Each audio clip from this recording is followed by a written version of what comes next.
Bonjour, Thierry Gandio du service culture pour une page littérature aujourd'hui avec un livre qui m'a absolument enchanté qui s'appelle La traversée des Alpes, essai d'histoire marché et c'est signé de Antoine Debac. Alors Antoine Debac n'est pas inconnu de nos services, normalien, agrégé d'histoire, il a dirigé les cahiers du cinéma, il a dirigé les pages culture de Libé, il a écrit des bios de Truffaut, Godard, Romer, une cinquantaine d'ouvrages en tout. Et quand il part marcher dans les Alpes sur le GR5, c'est un petit peu une surprise pour tout le monde, en fait, il a toujours adoré marcher, il marche depuis sa plus tendre enfance, et il marche avec sa femme et ses enfants régulièrement.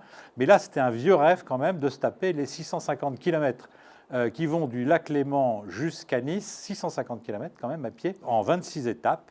Ça représente 30 000 mètres de dénivelé positif, 4 fois la hauteur de l'Everest, donc il faut quand même être plutôt en forme. Donc, il avait 47 ans, c'était le 6 septembre 2009, il est parti de la station Pyramide sur la ligne 14 et de fait, il est arrivé à bon port en 26 jours. Alors c'est absolument savoureux et c'est en plus très intelligent, ce qui ne gâche rien.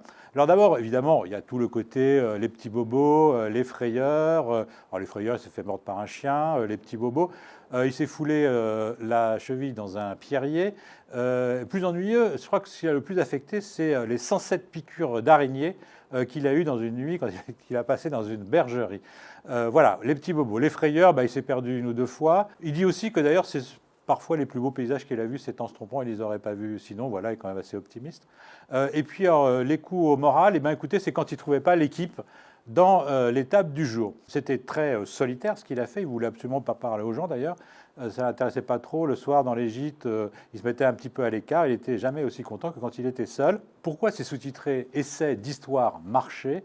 Bien tout simplement parce que, comme évidemment, il est agrégé d'histoire et puis quand même, c'est quand même un boulimique de travail.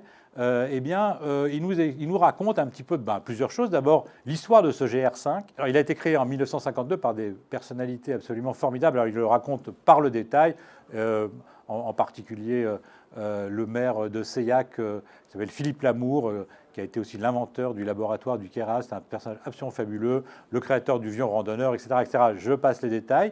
Et puis, par ailleurs, il nous raconte toute l'histoire de la vie de ces Alpes, les chemins de contrebandiers, les chemins de transhumance, les voies militaires, les voies des pèlerinages.